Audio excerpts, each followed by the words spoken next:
Absolutely. Especially, I mean, with the Open University being distance learning and self-study, it really opened my eyes to that side of things, because everything up until that point had been so taught and rigid. And you know, at school, it kind of starts with almost, you know, how I guess most do, with hello and how are you, but then it goes on to things like animal, colour, school subjects, sports, you know, and it's very topic based, and this is good in one way, but there's only, I guess, so far you can go without also adding in things like grammar and, you know, to put these things together.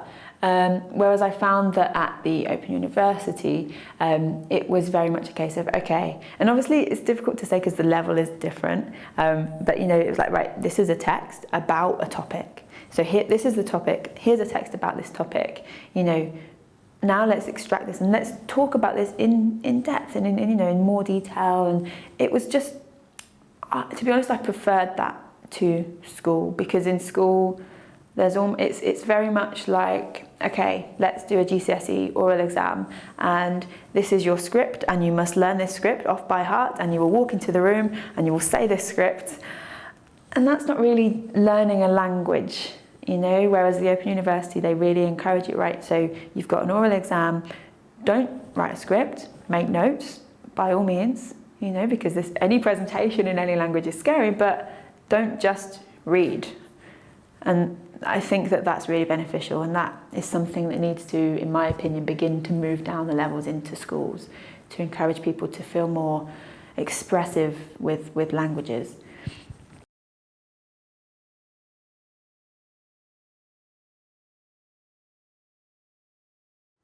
In the initial stages, it's just having a love for language, in particular for the language that you're studying, and because everything else will come, you know, as long as you enjoy it and you really, you know, it's what you love, and you just love learning that language, learning about the culture and the people, then, you know, you're going to learn how to learn along the way, the kind of how to keep yourself motivated, how to organize your study time, all of these things, they'll come if you have that passion in the initial stages.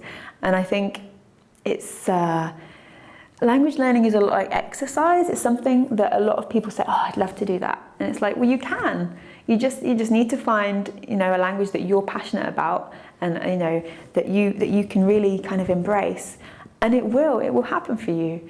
But yeah, I think that is the one thing that you need to begin with, is just to want to learn it and to want to discover more about that language, culture and people and history, you know, and then you will learn how to learn, and then you'll pick up these skills along the way. And those skills are so transferable, you know, time management, my goodness, who doesn't want to be good at things like this? So yeah, it's definitely something that is a worthwhile skill to have, to develop, and then to transfer to other areas of life.